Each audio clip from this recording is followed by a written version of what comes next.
Aquí se inicia El Ciudadano TV. Reportajes.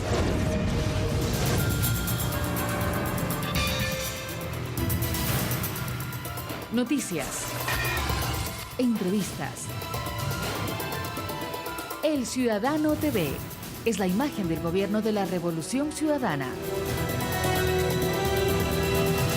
Bienvenidos.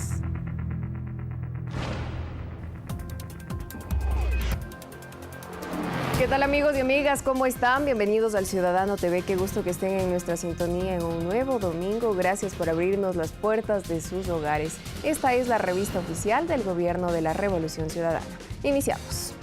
Les contamos que un clima de tensión se vivió en Carchi, esto debido a la falta de información que los ciudadanos de esa parte del país tenían sobre la implementación de una tarjeta inteligente cuyo objetivo es evitar la especulación, luchar contra el contrabando y garantizar un precio justo para los usuarios. Miremos este reportaje de Cristian Caiza, con quien a propósito estaremos tratando en este estudio otros temas que se derivaron de ese escenario. Esto es La Calera, un barrio del corregimiento de Chiles, municipio de Cumbal, en el lado colombiano, fronterizo con la parroquia Tufiño del cantón Tulcán. Aquí contrabandistas de gas explotan a hermanos colombianos. Gas ecuatoriano, sí. $15, ¿sí? $15 le venden, $15. Hay veces que vienen, uno les pide de favor que le vendan un cilindro de gas. Se le dice a uno, si ustedes lo consiguen a $2, $3 por allá en el Ecuador, ¿por qué lo venden tan caro? Y nos toca ir a las casas de ellas a traerlo. Y eso es un riesgo porque ahorita con el ojo de águila que dicen que han puesto en el Ecuador, pues uno pierde el cilindro y es peligroso. Por eso es que los controles implementados por el gobierno nacional son intensos y en distintos puntos de la frontera. Y es bueno de que se controle el contrabando por los 21 pasos ilegales que hay dentro de nuestra ciudad, de nuestra provincia.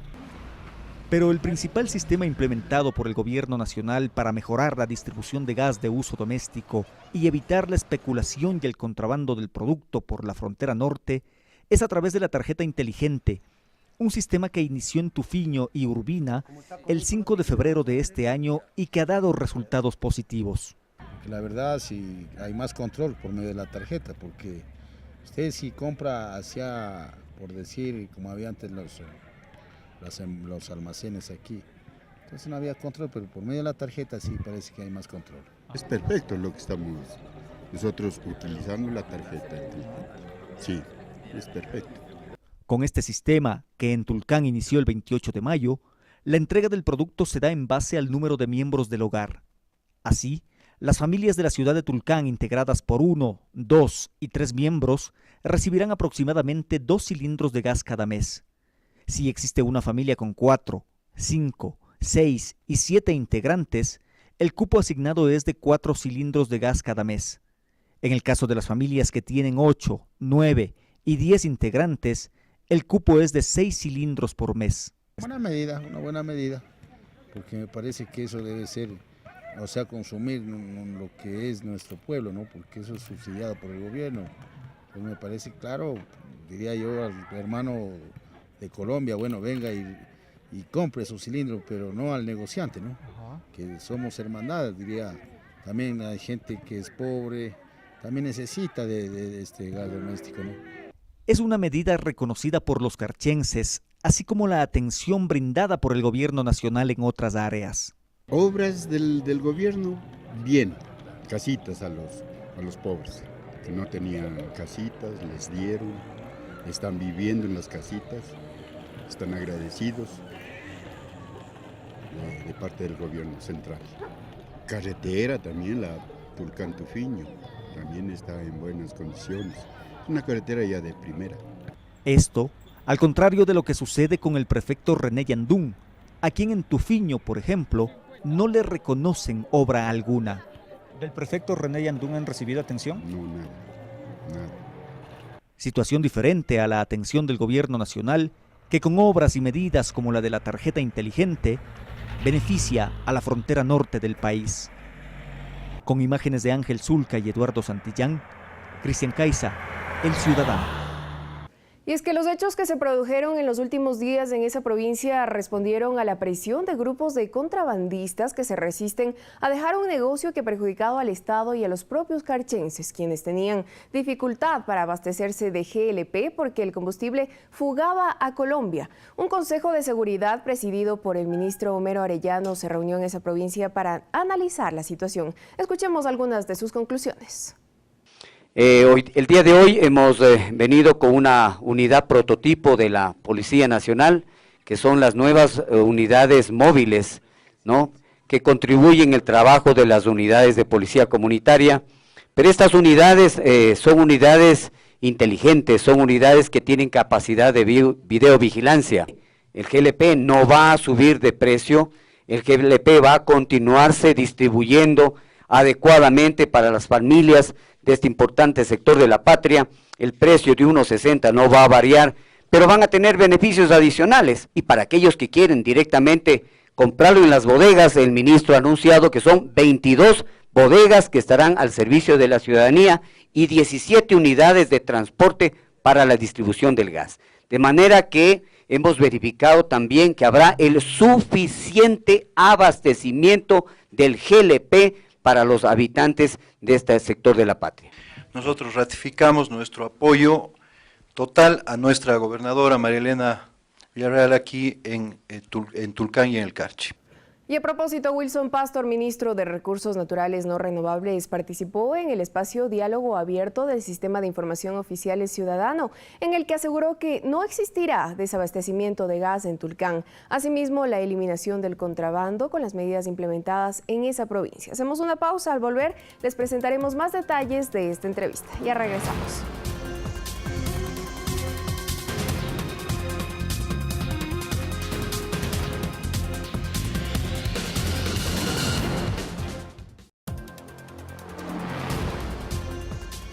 En esta ocasión nos acompaña Wilson Pastor, ministro de Recursos No Renovables. Ministro, muchísimas gracias. Varios hechos se han suscitado el día de ayer, específicamente en la provincia de Carchi, particularmente en la ciudad de Tulcán, cuando se reunió el Consejo de Seguridad para analizar la situación que se ha originado a partir de la decisión de ciertos grupos opositores de rechazar la implementación de una tarjeta inteligente que tiene por fin evitar el contrabando de combustible, sobre todo del contrabando de gas. Cuéntenos al respecto, ¿cuál es su lectura de ese escenario?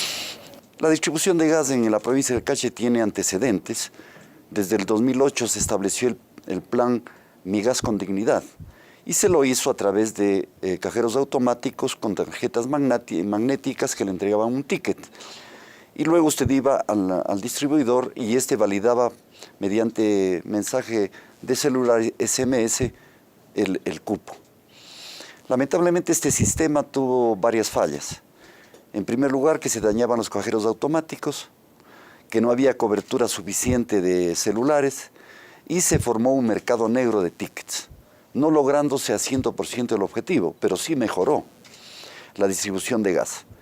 Se sustituyó este sistema mediante tarjetas inteligentes que dan un mejor servicio a la ciudadanía.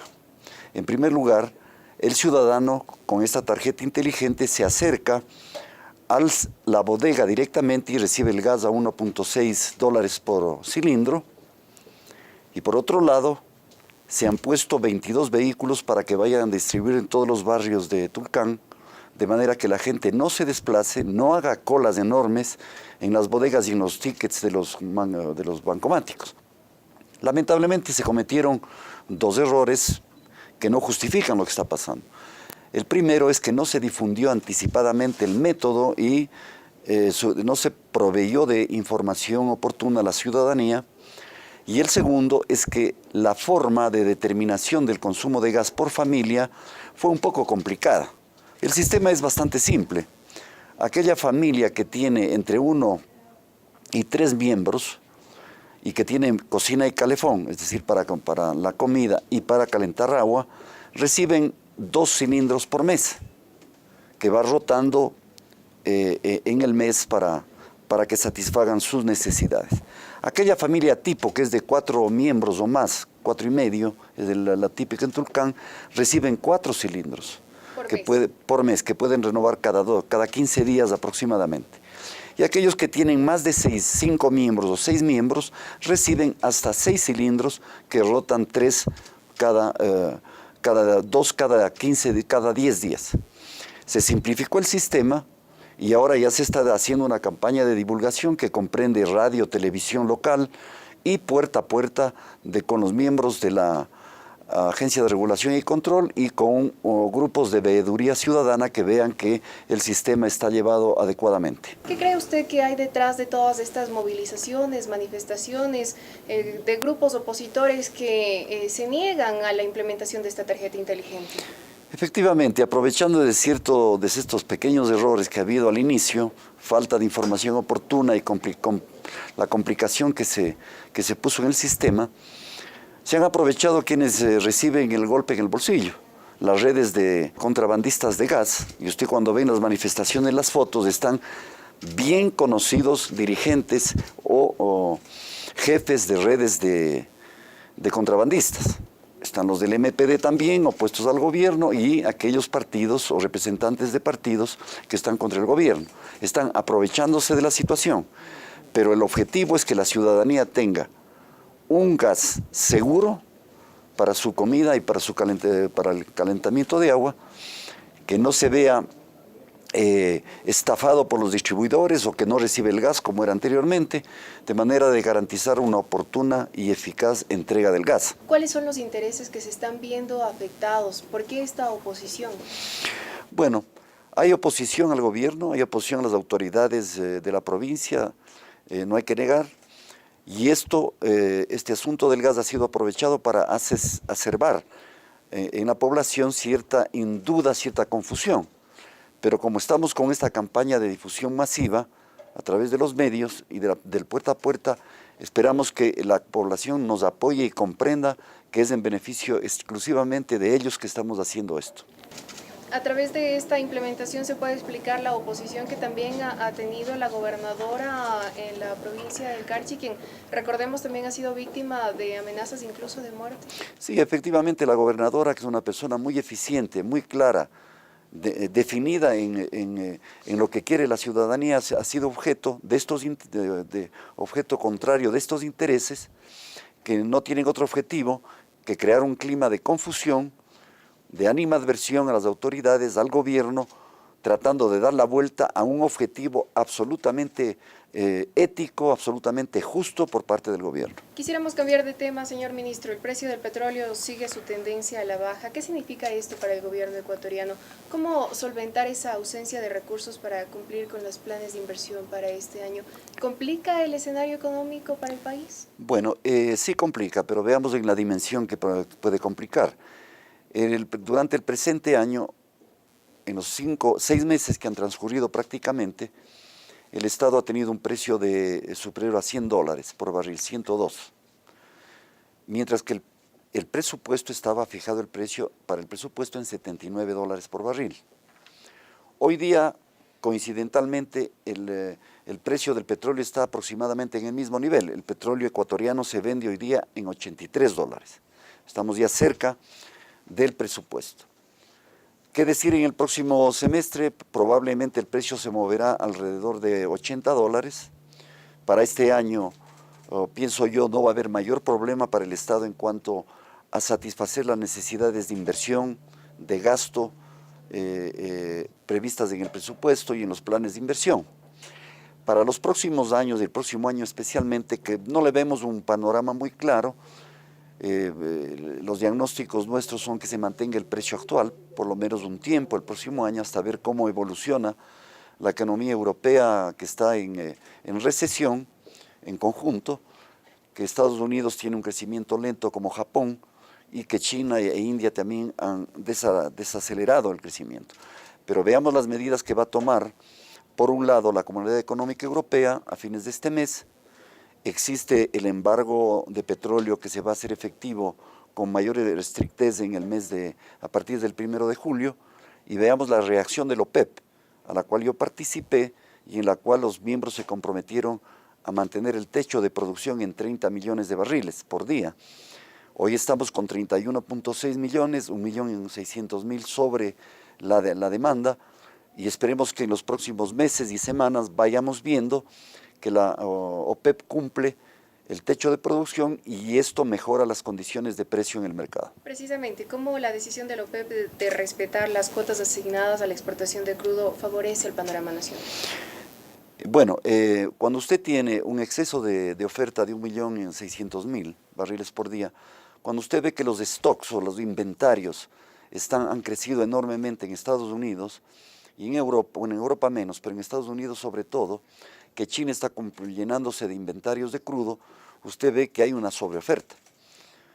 El hecho de que la OPEP, que tiene capacidad, o ciertos países tienen capacidad de reducir su producción para mejorar el precio, reducir la oferta y equilibrarle con la demanda, hará que el precio se sitúe en un nivel de entre 80 y 90 dólares como esperamos en la OPEP, para que las economías, tanto productoras de petróleo como la economía mundial, tengan un precio de equilibrio justo y que pueda ser pagado por los consumidores y que permitan financiar el desarrollo de los países productores. Dado el escenario mundial, dada la tendencia a la baja del petróleo, ministro, el gobierno ecuatoriano ha analizado el cambio de la matriz energética. Se habla mucho de la exploración minera. ¿Cómo entender esa exploración minera cuando la Constitución ecuatoriana ratifica los derechos de la naturaleza? ¿Son incompatibles estos dos conceptos? Bueno, hay dos temas en su pregunta. La primera es el cambio de la matriz energética. Ningún gobierno ha hecho un esfuerzo tan grande y está haciendo un esfuerzo tan grande para transformar la matriz energética. ¿Qué significa eso? Que hoy día, por ejemplo, la generación de electricidad está en un 60% generada por petróleo o por productos derivados del petróleo y un 40% por la parte hidroeléctrica. Sabiendo que el Ecuador es un país de los más ricos en América Latina en fuentes de generación hidroeléctrica, el gobierno ha tomado la decisión de hacer 8 proyectos, de los cuales 3 proyectos son megaproyectos de generación eléctrica, y para el año 2017 el Ecuador estará con un 93% de generación a través de energía hidráulica y un 7% de petróleo. Esto nos permitirá ahorrar mucho petróleo que antes utilizábamos quemándolo para generación de electricidad, y por el otro lado se disminuirá la contaminación que genera el petróleo por sus emisiones. Pero lo fundamental en el cambio de la matriz energética es que el Ecuador tendrá una energía eléctrica más barata, más limpia, que beneficiará a todos los ecuatorianos. ¿Quién financia esa transformación? Petróleo a energía eléctrica, es el petróleo.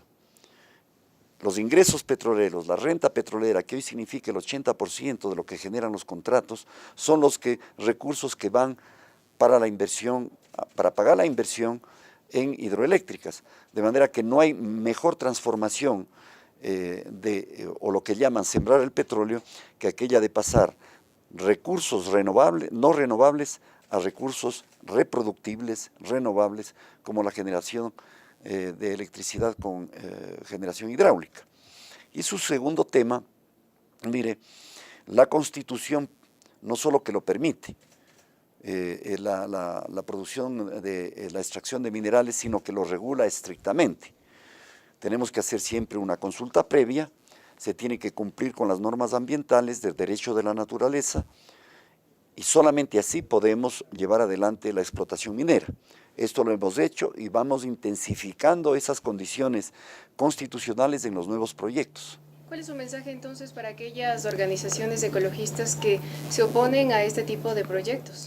Mire, con el respeto que se merece una democracia, el pensamiento de otro, el respeto también va porque el respeto también a los que pensamos diferente, de manera que con el mayor respeto yo creo que ellos están por un camino un poco sesgado, un poco exagerado, de impedir cualquier desarrollo de un país como el Ecuador, que tiene enormes recursos petroleros y mineros, bajo el lema de que todo eso afecta a la naturaleza. El medio ambiente siempre es afectado.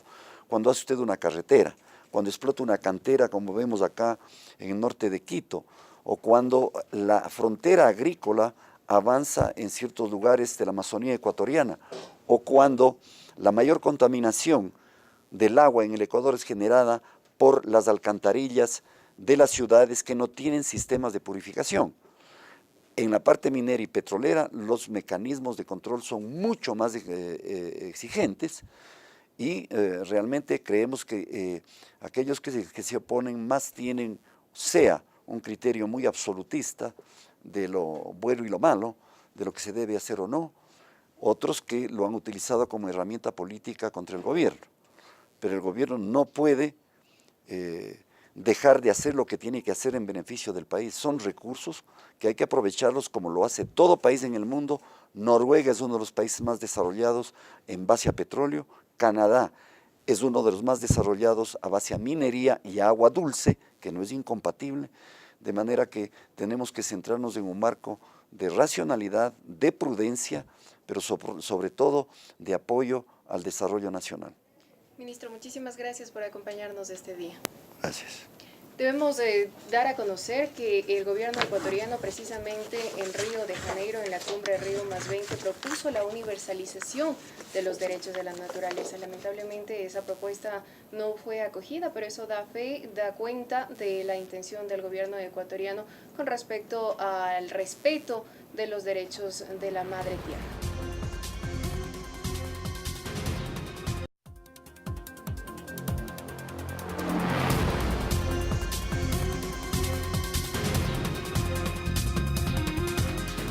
Ya estamos de vuelta, amigos y amigas. Les contamos que el escenario vivido en Carchi dio origen a una serie de enfrentamientos. Uno de los sectores que chocaron fue el de los periodistas. En una actitud hostil fue recibido nuestro compañero Cristian Caiza, a quien a esta hora damos la bienvenida. Cristian, ¿cómo estás? Coméntanos, ¿qué pasó en Tulcán?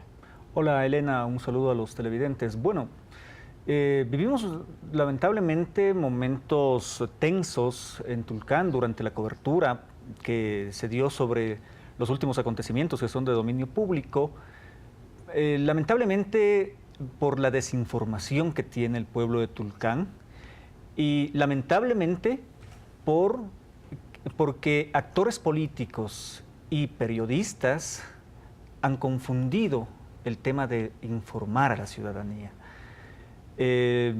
Periodistas de medios públicos, de medios oficiales, no pueden hacer una pregunta que disguste a periodistas locales o que disguste a actores políticos o a ciudadanos que están con ellos participando en distinto evento porque son abucheados, son tildados de mentirosos, incluso, discúlpenme la expresión, de sapos. Te piden que te largues, en fin. Es decir, Cristian, los periodistas locales hacían las veces de juez y parte, tomaban rol protagónico dentro de este movimiento del que aprovecharon ciertos grupos de oposición para desestabilizar de cierta forma a la gobernadora del Carchi, contra quien han llegado múltiples amenazas, contra quien han llegado pasquines, etcétera. Pero ¿qué pasó con una situación particular? Hablamos de la fotógrafa de la gobernación. Ella fue impedida de realizar su trabajo. Veíamos en un video que le bajaban la cámara insistentemente, un periodista le bajaba la cámara y ahora les mostramos su testimonio. Yo tenía la grabadora de audio en la mano y estaba realizando la recopilación de datos, como es mi trabajo, y me dispuse a sacar la cámara de fotos para capturar ese momento, para tener las imágenes respectivas. En este momento el compañero Yaco Martínez procede de una manera abrupta a bajar mi mano y a no permitir que yo realice mi labor de tomar las fotografías y recopilar en ese momento pues todo lo que sucedía en ese acontecer. Y me vi expuesta a una, podríamos decirle, agresión como mujer que me desempeño con mis labores como persona, como carchense, como una ciudadana tulcaneña, como cualquiera. Todos tenemos derecho a realizar nuestras labores con nuestra libre responsabilidad y con nuestra libre libertad, como lo dice la Constitución, pero acciones como estas ciertamente nos dejan mucho que pensar, el respeto ante todo, ante otra persona, el respeto a una mujer, el respeto al trabajo libre. Como veíamos en el video, Cristian, nuestra compañera de la Gobernación se muestra realmente preocupada por los acontecimientos suscitados. Es difícil que a un comunicador social le amenacen, le llamen y le digan tu familia va a ser asesinada. Y no solamente a un comunicador social, sino a cualquier persona. Sin embargo, la Unión Nacional de Periodistas inmediatamente emitió un comunicado en donde hacía un llamado a los periodistas, tanto públicos como privados, a bajar el clima de tensión. ¿Cómo calificas tú esa doble moral, entre comillas? Es una doble moral porque el comunicado de la UNP es contradictorio, porque además se rige a comentarios, porque no estuvieron presentes, porque no vivieron lo que vivimos los comunicadores oficiales. Tras una entrevista al prefecto René Yandún, fui interceptado por un periodista local quien vino prácticamente a sermonearme, a decirme cómo tengo que hacer mi trabajo, a decirme que no le había gustado cómo yo abordé la entrevista con el prefecto Yandún, e inmediatamente la compañera Yadira Romo, que estaba registrando el hecho, no era la única registrando los hechos, había una cámara también de un canal local registrando los acontecimientos. Que no fue impedida de realizar su trabajo. Que no fue impedida de realizar su trabajo. Este periodista levanta su mano y agrede, porque para mí es una agresión. No sé para otras personas que han dicho lo contrario. Si eso no es una agresión, impedirte que realices su trabajo, entonces estamos hablando otro idioma. Pero lamentablemente es así lo que vivimos. Y no solamente eso, sino que el dirigente de la Coordinadora Plurinacional pide a los asistentes en una convocatoria a no dejarse provocar por el periodista del Ciudadano. Es decir, ya nos tienen identificados, saben que somos de un medio oficial. Lourdes Tibán lo hizo en un momento, ahora este dirigente. ¿Cómo analizas tú este escenario, Cristian? ¿Podemos los periodistas de medios oficiales, de medios públicos, ejercer esa libertad de expresión de la que tanto se quejan los periodistas que trabajan en medios mercantilistas? De ninguna manera. En un ambiente hostil, en un ambiente tenso, que actores políticos asusen a la población a que, como en esta ocasión, este activista político manifestaba que no se dejen provocar por el periodista del Ciudadano, votando a toda la población en contra mía, en este caso, no se puede. A riesgo de que seas linchado. A riesgo de que sea linchado y a riesgo de que los compañeros también sufran algún linchamiento, alguna provocación. No se puede, no hay por parte de ellos libertad de expresión. No hay las garantías para ejercer nuestro trabajo libremente, porque en todos los discursos en Tulcán, en la Asamblea Popular, se manifestaba y se pedía a los medios públicos que digan la verdad. ¿Qué verdad? La que a ellos les interesa, porque en los medios públicos y en medios oficiales han tenido voz aquellos que nunca lo han tenido. ¿Les molesta aquello? ¿Qué verdad quieren que se cuente? El problema del gas estaba solucionado, pero ese no era el punto principal de esta asamblea, sino el querer votar a una gobernadora. Y ahí están las expresiones, están los videos, está en los audios. Precisamente, Cristian, escuchemos uno de los videos en donde se escucha a este pseudo dirigente a no dejarse provocar por nuestro compañero del Ciudadano. Compañeros, no caigamos en la provocación. El periodista del Ciudadano, no caigamos en provocación. Veíamos en el video entonces, Cristian, no estamos exagerando, llaman a cuidarse de la provocación del periodista del Ciudadano, como si un periodista pudiera hacer las veces de actor político. Nosotros sabemos que estamos precisamente en el medio, entre la ciudadanía y quienes ejercen el poder en muchos casos, entre la ciudadanía, los movimientos sociales, y estamos ahí para llevar la verdad. Pero lo que tú decías, ¿cuál es la verdad que a ellos les interesa? La verdad que a ellos les interesa es una verdad politiquera, porque lamentablemente esta asamblea fue política, porque lamentablemente fue el escenario utilizado por estos pseudo dirigentes para posteriormente candidatizarse. Yo no tengo ninguna... yo pienso que más adelante estos dirigentes van a estar terciando en alguna elección popular, que tienen todo su derecho. Es decir, están utilizando el tema del gas, un tema tan delicado como el abastecimiento del gas, para promover sus candidaturas? Yo pienso que sí, personalmente yo creo que sí. Más adelante el tiempo nos dará la razón o nos rectificará. Pero con este tipo de oratoria, bueno, oratoria entre comillas, porque no se puede manifestar, no se puede decir que esto es oratoria.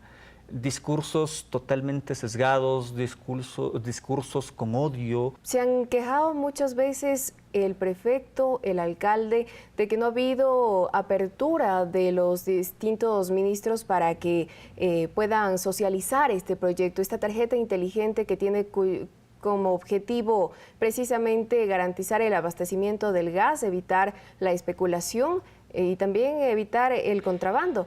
¿Es así?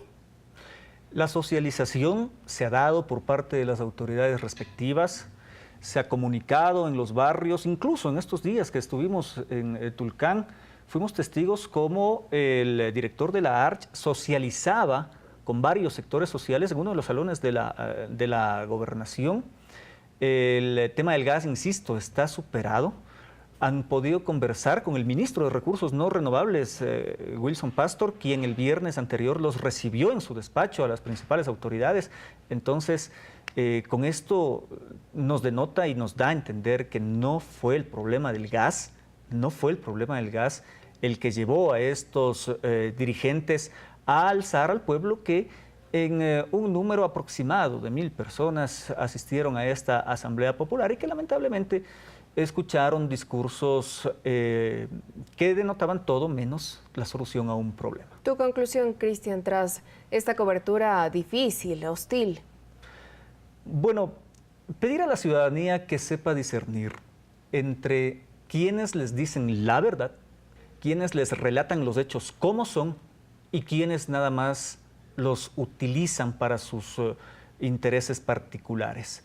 Decirles que los medios públicos, que los medios oficiales están dando voz a quienes antes no la tenían, porque ustedes son testigos que lamentablemente aquellos medios mercantilistas, ustedes no salen, que las voces de reclamo que ustedes tenían incluso en la propia asamblea en la ciudad de Tulcán no salen, porque yo me encontré y tengo testimonio de personas que fueron obligadas a ir a esta asamblea porque si no les multaban, porque sabían que si no, no tenían gente. Entonces, el llamado a que ustedes como televidentes, como ciudadanía, puedan discernir y puedan tener todos los elementos para que sus justas reivindicaciones en verdad puedan ser plasmadas y puedan ser puestas en escenario en los medios, en todos los medios que tiene el país. Es lamentable, Cristian, que hayamos tenido que entablar esta conversación, este diálogo para denunciar precisamente lo que no se denuncia en los medios mercantilistas, pero sin lugar a dudas, no nos podíamos quedar con aquello. Y es importante hacer un llamado a la ciudadanía, como bien decía mi compañero Cristian Caiza, a estar atentos. Nosotros nos hemos identificado, si bien este programa está siendo transmitido por un canal público, nosotros somos la revista oficial del Gobierno de la Revolución Ciudadana. Es tiempo de hacer una pausa. Muchísimas gracias por permanecer en nuestra sintonía. Ya volvemos.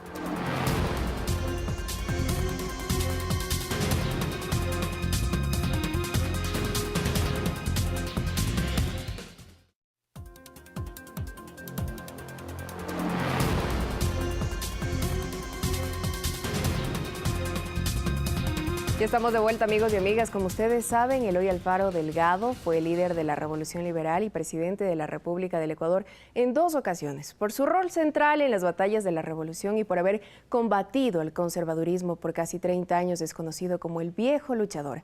Este 25 de junio se conmemoraron los 170 años de su natalicio. Para hablar al respecto nos acompaña María Fernanda Espinosa, ministra coordinadora de Patrimonio. Ministra, muchísimas gracias por acompañarnos en este día. Bienvenida. Quisiéramos saber cómo desde su cartera de Estado se está haciendo un justo reconocimiento al papel desarrollado por el viejo luchador y el legado que ha dejado para los ecuatorianos y los latinoamericanos. Bueno, ese día 25 de junio fue un día muy especial. Primero porque a pesar de que no se vio movimiento en las calles, en todas las escuelas y colegios del país, pues tuvimos celebraciones y me parece que un festejo del natalicio del gran Eloy Alfaro Delgado en las 24 provincias del país, donde hemos conformado además comités provinciales de la Hoguera Bárbara. Entonces aquí es el Ecuador, los ciudadanos, los jóvenes, con una apropiación genuina de la memoria alfarista, de su legado y de cómo un hombre fue capaz de transformar el país y construir los cimientos de una república soberana e independiente, que es la que ahora tenemos. Así es que ese día, decía, fue muy especial. Fue también ese día la cantonización de Alausí, que es una ciudad ferroviaria por naturaleza y donde estuvo el viejo luchador, y ese mismo día pues en Chimbacalle tuvimos un acontecimiento. Yo digo un acontecimiento porque no solamente rendimos homenaje al general de los ecuatorianos, Eloy Alfaro Delgado, sino también pues festejamos los 104 años de la llegada del ferrocarril a Quito. Un festejo doble en todo caso. Así es. Bueno, en realidad triple, porque también ese día pudimos entregar a la ciudadanía este vagón de Alfaro en el que habíamos venido trabajando secretamente por varios meses. Ahora, en la ruta del ferrocarril tendremos un vagón del saber, donde se recuperará la memoria y el legado alfarista, pero que también servirá de espacio para recuperación de los patrimonios, del patrimonio gastronómico, de las artesanías, de la historia local por cada una de las estaciones por las que va el tren. Ministra, a lo mejor resulte obvia esta pregunta, pero ¿por qué es necesario que los ecuatorianos recuperemos esa memoria, ese legado que nos dejó el viejo luchador y de cierta forma también vayamos reconstruyendo esa historia que la escribieron casi siempre las clases dominantes? Así es, bueno, yo creo que es una cruzada, es una tarea que nos hemos autoimpuesto. Volver a repasar la historia desde la mirada de todos y de todas, sin afán de esconder las cosas que no convienen a ciertos grupos de poder, y volver a la vida, devolverles la vida a nuestros héroes y heroínas, igual que esa gran cruzada por darle el lugar histórico y político de nuestra generala Manuela Sáenz, igual que recuperar el legado y el pensamiento de Juan Montalvo o de Eugenio Espejo, o de las coronelas que participaron en la revolución alfarista. Es decir, esto es una tarea que nos hemos impuesto porque es la única manera de que los ciudadanos de este país y las ciudadanas tengamos una idea real de lo que ha sido nuestra historia y de lo que han sido los grandes hombres y mujeres que han tejido y que han construido esta patria. ¿Por qué cree usted que ha habido casi ausencia de esas noticias, de esas buenas noticias en los medios de comunicación? Ya decíamos cuando recordábamos la muerte, el asesinato de Eloy Alfaro, que fueron esos medios de comunicación que estaban en manos de grupos poderosos los que de cierta forma también contribuyeron a su asesinato.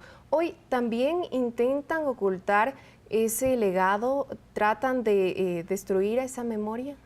Yo pienso que ha habido un ocultamiento deliberado, ¿no es cierto? Acabamos de publicar un estudio muy interesante que dice la tinta y el papel también mataron a Alfaro, ¿no? Que fue ese rol de los medios de comunicación antipatrias, antiprogreso, antimodernidad, pero que han sido garantes del mantenimiento del status quo y de los privilegios de algunas clases dominantes. Entonces, por eso es que la memoria alfarista siempre ha estado oculta, o nos han permitido conocer ciertos elementos del alfarismo, pero no el gran legado del general Eloy Alfaro como el gran arquitecto, ¿no?, de la República del Ecuador. Entonces, yo creo que este es un deber, una responsabilidad como gobierno nacional, contarle a los ciudadanos y ciudadanas la historia verdadera, la historia como fue, pero también darnos motivos de pertenencia, de orgullo, de identidad con este país, que es un país maravilloso y que ha tenido grandes hombres y mujeres que han construido la patria desde el interés general, desde el bien común, desde este deber que tenemos los servidores públicos y las servidoras de resolver los problemas del país con un esfuerzo colectivo y de trabajo cotidiano. Yo creo que todo eso nos dejó el alfarismo y con mucho orgullo hemos dicho, la Revolución Ciudadana ha tomado la antorcha alfarista para continuar y profundizar el legado que ya el general Eloy Alfaro Delgado nos dejó. Enhorabuena en todo caso que el gobierno de la Revolución Ciudadana haya tomado esta como bandera de lucha, porque sin lugar a dudas Eloy Alfaro significa un ícono para nosotros, para los ecuatorianos, para los latinoamericanos. Quisiéramos conocer más al respecto del vagón. ¿Cómo, ya decíamos, los medios de comunicación en cierta medida no se interesan por estas noticias que son buenas noticias, que interesan a los ecuatorianos? ¿Cómo va a transitar este vagón? ¿A través de qué medios se pueden enterar los ciudadanos y ciudadanas? Tenemos páginas en internet, tenemos cuentas de Twitter, tenemos Facebook. Enhorabuena, la tecnología nos permite estar conectados de otras formas que no sean solamente los medios de comunicación tradicionales. Así es. Bueno, y los medios públicos han sido grandes aliados en la recuperación del ferrocarril, pero también en este centenario de la hoguera bárbara que ha permitido, nos ha dado el espacio y la oportunidad de generar una conciencia colectiva y nacional sobre la memoria alfarista y el legado alfarista. Este vagón va a transitar, va a circular por las rieles del tren en un primer momento desde Chimbacaya a La Tacunga, va a estar parando en Chimbacaya primero, luego en Tambillo, en Lazo, en Guaitacama hasta llegar a La Tacunga. Pero el vagón llega con el tren y se va a quedar por varios días en estos distintos en estas distintas ciudades para hacer lo que tiene que hacer, para convertirse en todo lo que el vagón se puede convertir. Teatrino, para títeres, cine, vamos a tener cine ecuatoriano y básicamente todo lo que se ha producido en relación a la vida y a la obra de Eloy Alfaro, y también se convierte en un aula de clases del vagón, con la más alta tecnología, computadores conectados al internet. Entonces va a haber la oportunidad de que los tutores y tutoras puedan pues recibir a colegios, a escuelas, a jóvenes comunes y corrientes pues que quieren aprender del alfarismo, pero que quieren también reconocer sus patrimonios locales. Eso también me parece que es la magia de este vagón del saber. Entonces, por un periodo piloto lo haremos desde La Tacunga hasta, desde Chimbacalle hasta La Tacunga, y luego iremos ampliando el recorrido. Estamos pensando en un segundo vagón, no estamos pensando, el proyecto está, lo estamos avanzando, un vagón del saber que circule desde Durán, Yaguachi, toda la ruta de los arrozales que le llamamos. ¿Por qué? Porque por una parte se recuperará nuevamente el rol de las luchas alfaristas en la costa, en la zona Montubia, pero también se reconocerá todos los patrimonios y la historia de toda esa zona del país que es tan rica, ¿no? Toda la zona de Durán, Yaguachi, Bucay y demás, que nosotros le hemos llamado la ruta del arroz o la zona Montubia. Entonces tendremos estos dos vagones que se juntan en la mitad del país operando, y eso para disfrute y conocimiento de todos los ecuatorianos y todos aquellos que también utilizan la ruta del tren de manera masiva. A veces sentimos la frustración de que no podemos atender la demanda, la enorme demanda que tenemos en los tramos del tren que están operando, y que esperamos que opere en su totalidad ya a fines de año. Enhorabuena por este proyecto. En todo caso, les invitamos a nuestros amigos y amigas, a los usuarios del Sistema de Información Oficial, a que visiten nuestra página en internet www.elciudadano.gov.es. Ustedes miran ya la dirección en sus pantallas. Ahí estaremos publicando constantemente cómo avanza este recorrido del vagón del saber. Ministra, quisiéramos abordar otro tema no tan agradable, la cumbre Río +20. ¿Cuáles son las conclusiones del gobierno ecuatoriano? ¿No existió satisfacción al regresar de esta cumbre? ¿Por qué? Bueno, yo creo que el presidente ha sido muy claro, ¿no? Yo pienso que fue agridulce el resultado de Río, ¿no? ¿Por qué? ¿Cuál fue la parte dulce? La parte dulce fue tener la oportunidad, a partir de la conferencia, de construir una propuesta ecuatoriana. Esta propuesta ecuatoriana fue consultada y debatida no solamente dentro del Ejecutivo, a través de un esfuerzo interministerial, sino que la discutimos con los jóvenes, con las organizaciones indígenas, con la red de mujeres rurales del país, con los empresarios. Pudimos articular una propuesta que reflejara un poco lo que es el Ecuador de hoy, ¿no? Y las propuestas que la Revolución Ciudadana ha puesto por delante.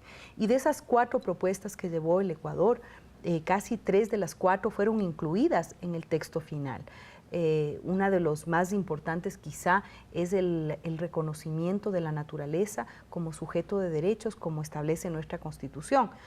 Fue algo, me parece a mí, una ruptura de paradigma, reconocer que la naturaleza no puede ser solamente objeto, sino es sujeto de derechos, y sobre eso nos hemos planteado una hoja de ruta para el futuro, para continuar trabajando en la necesidad de una Declaración Universal de los Derechos de la Naturaleza.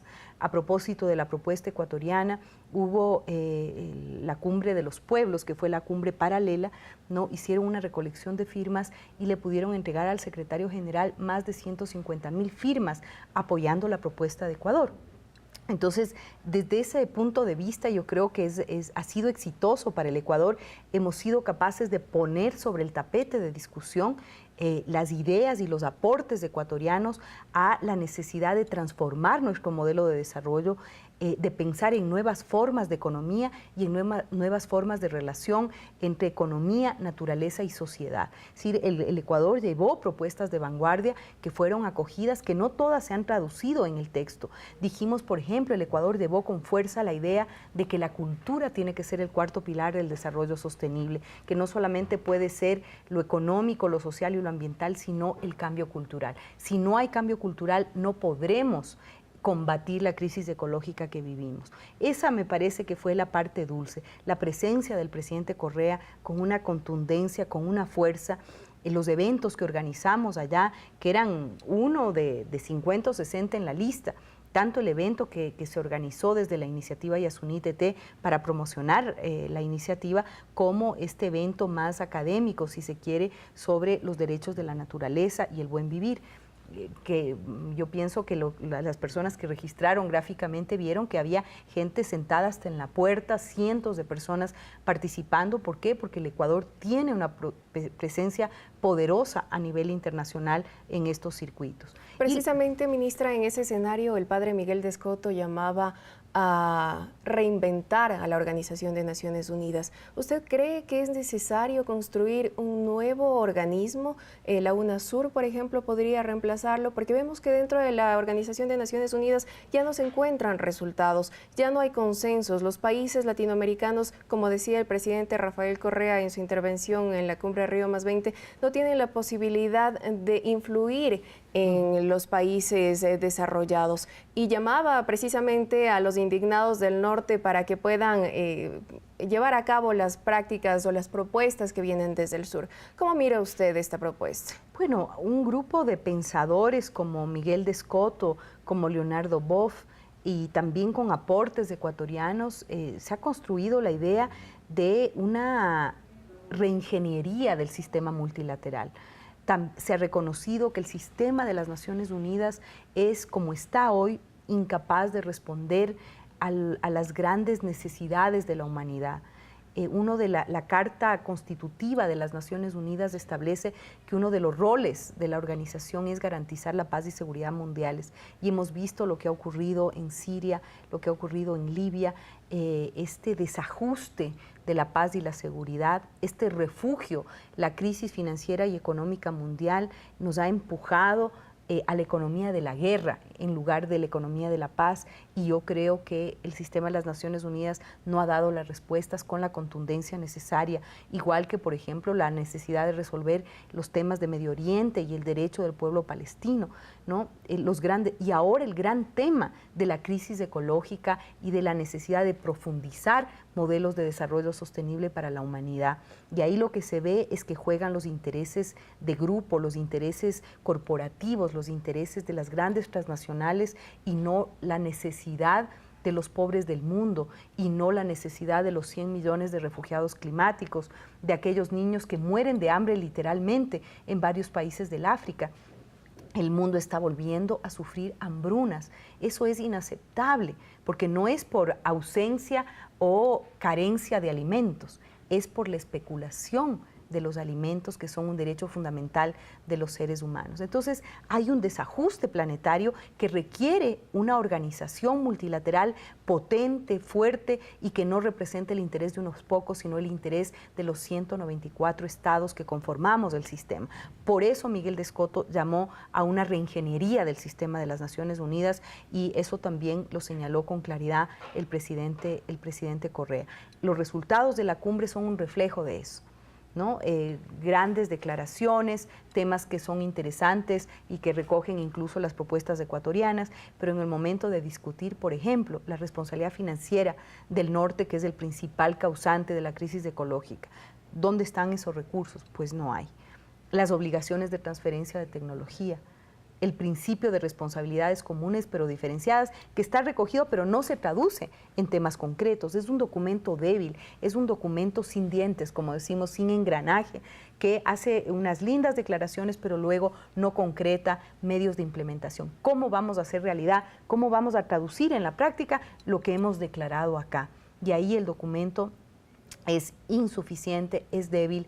El Ecuador peleó también por la flexibilización de las reglas de propiedad intelectual cuando se trata de tecnologías que son benévolas al ambiente, por ejemplo, y eso fue totalmente restringido y limitado porque detrás están los intereses de las grandes corporaciones, ¿no? De las farmacéuticas, de las agroalimentarias, de las industrias agroalimentarias. Entonces, aquí los temas que discutimos en Río no son temas técnicos, son temas políticos, como lo ha dicho el presidente. Y para hacer frente a la crisis ecológica se requiere voluntad política, pero también se requiere de un cambio cultural. Así es que la cumbre y sus resultados son débiles e insuficientes para enfrentar la crisis ecológica que vivimos. Para finalizar, ministra, quisiéramos preguntarle sobre la iniciativa Yasuní ITT, que también fue expuesta. Tuvimos la oportunidad de estar en Río de Janeiro y vimos un stand, maravilloso stand ecuatoriano que conmovió a más de una persona. Los extranjeros ingresaban en un salón, usted lo vio, y podían experimentar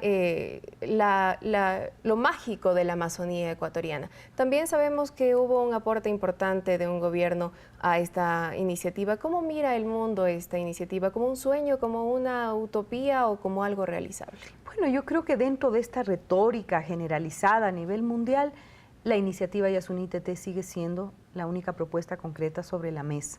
Es una propuesta concreta para combatir el cambio climático, para conservar la biodiversidad, para garantizar los derechos de los pueblos indígenas y para fomentar el desarrollo sostenible.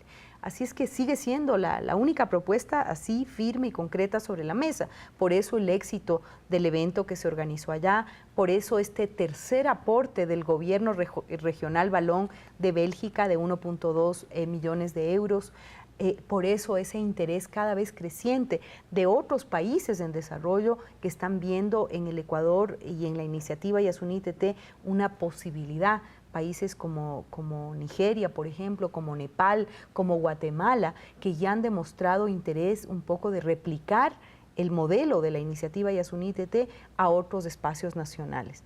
Así es que yo pienso que la iniciativa se fortalece, la iniciativa se legitima, la iniciativa es apropiada por los ciudadanos del mundo, porque las organizaciones sociales, que fueron las mayoritarias en Río, pues todas conocen, celebran y felicitan la iniciativa del Ecuador. Ahora nos falta potenciar la recaudación concreta, los aportes concretos, la corresponsabilidad mundial para poder mantener a flote la iniciativa. Y para eso están trabajando sin descanso el equipo de la iniciativa Yasuní ITT con Ivonne Bacchi a la cabeza. Propuesta que sin lugar a dudas, ministra, nos llena de orgullo a todos los ecuatorianos y es, como usted dice, reconocida a nivel mundial, y en este caso en Río de Janeiro no fue la excepción. Los movimientos sociales se sentían absolutamente identificados con esta política coherente con la naturaleza, de respeto a la madre tierra. Muchísimas gracias por su presencia el día de hoy. Hacemos una pausa, amigos y amigas. Al volver tendremos más información en esta, la revista oficial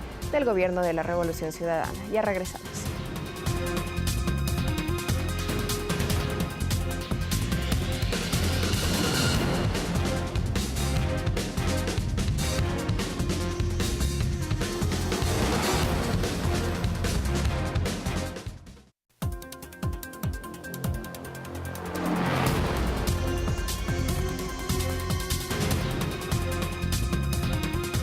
Ya estamos de vuelta, amigos y amigas. Gracias por continuar en nuestra sintonía. Les contamos que con un recorrido por las nuevas vías de acceso que conectarán a la ciudad capital con el nuevo aeropuerto internacional de Quito, el alcalde Augusto Barrera y el viceministro de Infraestructura de Transporte, Iván Sempertegui, dieron a conocer los avances de dichas obras necesarias para la correcta operación de la terminal aérea. Veamos este reportaje de Lorena Intriago.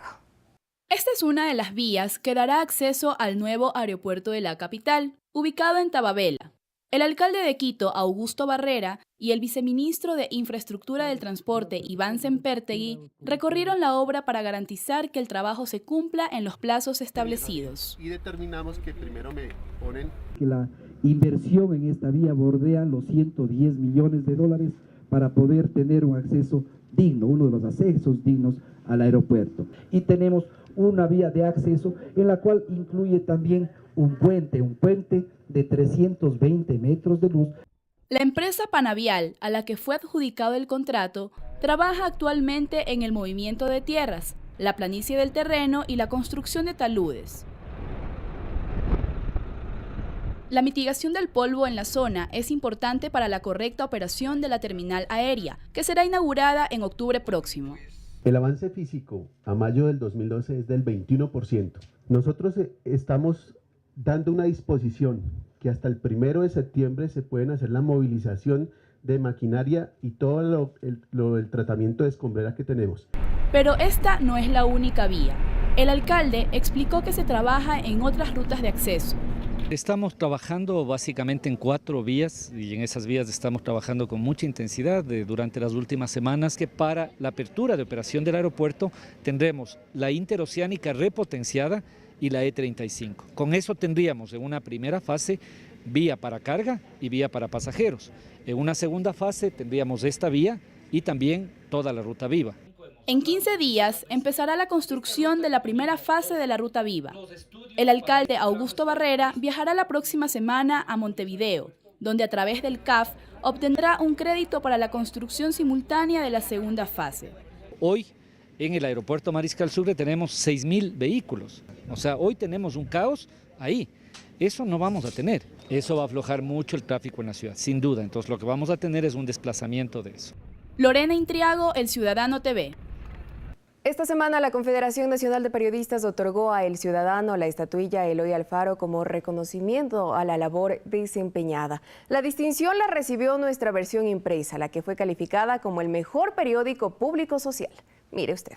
Recibo este reconocimiento en nombre de todos nuestros compañeros que trabajan diariamente hasta altas horas de la noche, por las madrugadas. En realidad este trabajo exige mucha vocación, mucho esfuerzo, mucho sacrificio, pero tiene sus recompensas como estas. Nosotros recogemos cada 10 días en nuestra versión impresa, que es la que recibe el premio esta noche, las obras del gobierno de la Revolución Ciudadana. Y si tomamos en cuenta que el gobierno de Rafael Correa goza en este momento de un 80% de popularidad, vemos que también estamos sintonizados con las demandas de nuestro pueblo. Sin lugar a dudas, este reconocimiento nos compromete más con nuestros usuarios y usuarias del Sistema de Información Oficial. De esta forma llegamos a la parte final. Muchísimas gracias por permanecer en nuestra sintonía. Les recordamos que usted puede estar al tanto de lo que ocurre en Ecuador y el mundo a través de nuestra página en internet www.elciudadano.gov.es. Usted ya mira la dirección en sus pantallas. Hasta la próxima.